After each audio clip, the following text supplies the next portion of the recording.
आज का हमारा टॉपिक है प्रेजेंट कॉन्टिन्यूअस टेंस। प्रेजेंट का जो दूसरा टेंस होता है वो होता है प्रेजेंट कॉन्टिन्यूअस टेंस। पहला टेंस प्रेजेंट इंडेफिनिट टेंस जो हम पहली वीडियो में पढ़ चुके हैं। सेकंड टेंस है प्रेजेंट कॉन्टिन्यूअस टेंस। तो प्रेजेंट कॉन्टिन्यूअस टेंस की क्या पहचान होती है? जिन वाक्यों के अंत में रहा है, रही है, रहा हूँ, रहे हैं, रहे हो आदि शब्द आते हैं वो प्रेजेंट कॉन्टिन्यूअस टेंस कहलाते हैं। जैसे वह स्कूल जा रहा है, वह अपना काम कर रहा है, ये हमारे प्रेजेंट कॉन्टिन्यूअस टेंस कहलाते हैं। तो जब हम इनको इंग्लिश में चेंज करते हैं यानी हिंदी से अंग्रेजी में अनुवाद करेंगे तब हम आई के साथ एम का यूज, सिंगुलर यानी एक वचन के साथ इज, बहुवचन यानी प्लूरल के साथ आर और वर्ब की फर्स्ट फॉर्म में आईएनजी का यूज करते हैं। यानी प्रेजेंट कॉन्टिन्यूअस टेंस में एम, इज, आर और वर्ब की फर्स्ट फॉर्म में आईएनजी का यूज होता है, वो हमारे प्रेजेंट कॉन्टिन्यूअस टेंस कहलाते हैं। जैसे एग्जाम्पल है मैं एक निबंध लिख रहा हूँ। अगर हम इसको इंग्लिश में बनाएंगे तो आई के साथ हम यूज करेंगे एम, आई एम। लिखने की राइट हम यूज करेंगे वर्ब में आईएनजी। तो I am writing an essay. तो I am writing an essay, मैं एक निबंध लिख रहा हूँ, I am writing an essay. Next है शिवानी एक गाना गा रही है। शिवानी हमारा एक वचन है, सिंगुलर यानी इज। तो शिवानी इज सिंगिंग ए गाना, ए सॉन्ग। तो शिवानी एक गाना गा रही है, Shivani is singing a song. यह हमारा प्रेजेंट कॉन्टिन्यूअस का एफर्मेटिव सेंटेंस का एग्जाम्पल। मैं एक निबंध लिख रहा हूँ, आई एम राइटिंग एन एसे। शिवानी एक गाना गा रही है, Shivani is singing uh song. ये हैं एफर्मेटिव सेंटेंसेस जिसमें हम इज, आर, एम और वर्ब की फर्स्ट फॉर्म में आईएनजी का यूज करेंगे।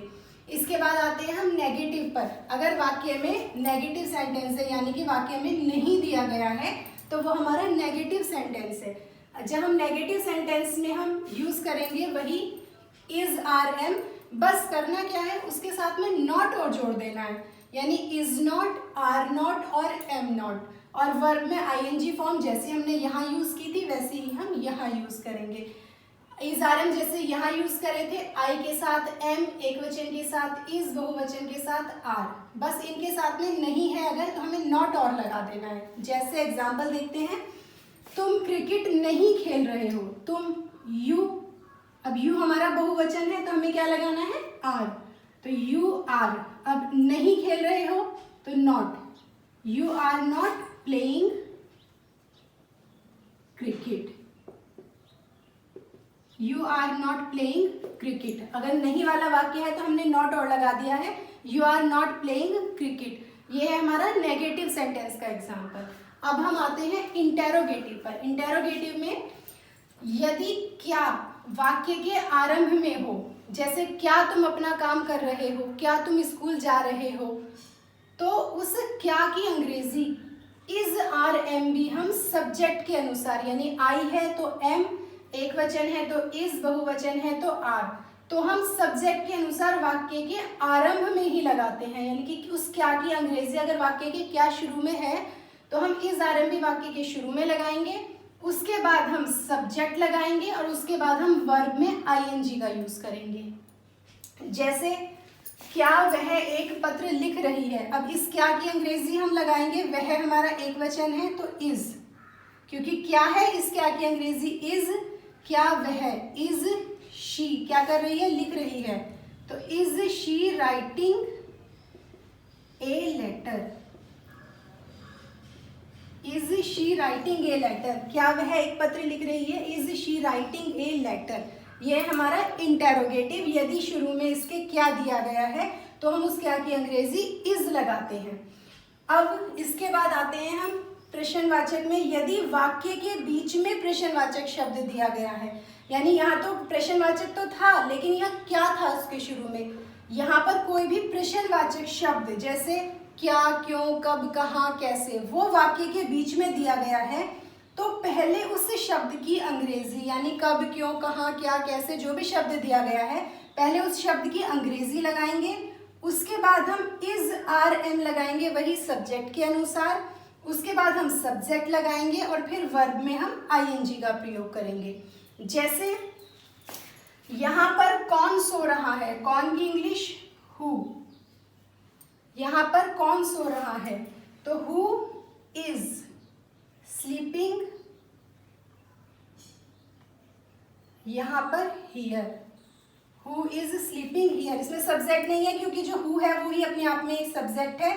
तो हु इज स्लीपिंग हियर, यहाँ पर कौन सो रहा है, हु इज स्लीपिंग हियर। तो इंटेरोगेटिव वर्ड इसमें बीच में दे रखा है तो हमने उस इंटेरोगेटिव वर्ड की पहले इंग्लिश लगाई है, फिर हम इज आर एम का प्रयोग करेंगे। अगर यह सब्जेक्ट होता तो सब्जेक्ट लगता, नहीं तो वर्ब में आईएनजी और फिर आगे का सेंटेंस। अब इसके अलावा अगर सेंटेंस इंटेरोगेटिव और नेगेटिव दोनों हैं, यानी कि उसमें इंटेरोगेटिव भी है वो और उसमें नहीं भी दे रखा है, तो हम उसमें नॉट का प्रयोग कहाँ करेंगे। जैसे क्या वह दफ्तर नहीं जा रहा है, तो क्या की हम लगाएंगे वह के अनुसार इज ही। अब नहीं की अंग्रेजी लगाएंगे is he not going office, क्या वह दफ्तर नहीं जा रहा है तो is he not going office. यदि इंटेरोगेटिव वर्ड बीच में दिया होता और उसमें भी नहीं होता तब हम हेल्पिंग वर्ब के साथ में नहीं का प्रयोग करते। तो अगर इंटेरोगेटिव और नेगेटिव दोनों सेंटेंस है तब हम नॉट ऐसे लगाएंगे, और अगर सिंपल इंटेरोगेटिव है और क्या शुरू में है तो हेल्पिंग वर्ब शुरू में लगाएंगे, और कोई भी प्रश्नवाचक शब्द बीच में है तो उस प्रश्नवाचक शब्द की इंग्लिश शुरू में लगाएंगे। तो ये था इंटेरोगेटिव सेंटेंस, ये हमारा नेगेटिव और ये हमारा एफर्मेटिव। तो ये हमारा प्रेजेंट कॉन्टिन्यूअस टेंस था जो 3 तरह से थे। तो ये आप समझ लें और अपना काम कर लें।